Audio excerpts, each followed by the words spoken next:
This week was all about hands. I started with Proko's How to Draw Hands Part 2, and I copied this frame where he talked about fingertips showing perspective. This took me a long time. Maybe I was less sharp after taking a break.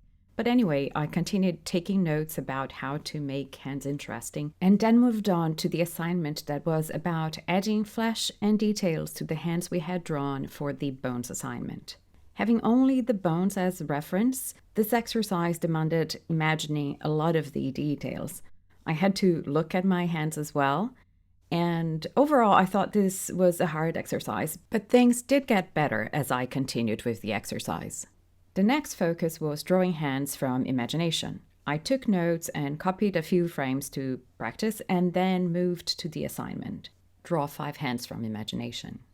I started with the basic box shape to draw this pointing finger and then decided to work on some variations of this pose for different angles.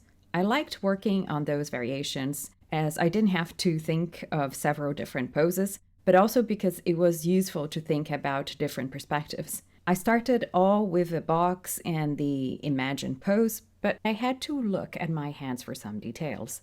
I worked on 2 more hands from imagination and moved to the fist video. I copied some images from Proko's video and then took notes on building the image.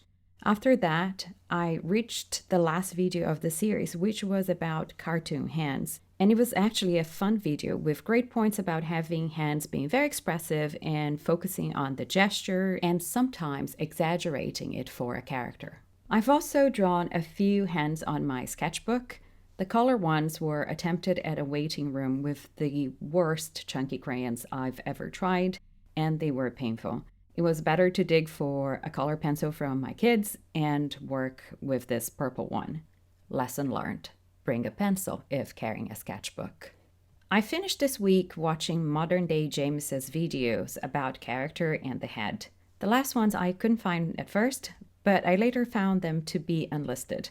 There's a webpage by Brendan Meachin with links for some of the videos for the curriculum's lessons. That was probably put together when those videos were public. So I'll link it here in case it's useful for more people. The videos were interesting, but I didn't really have time to work with them. But maybe when heads come back in the future, I can have them as an extra resource. Next week is about figure drawing with clothes and fabric folds, and I'm excited about that. I hope to see you then. Bye.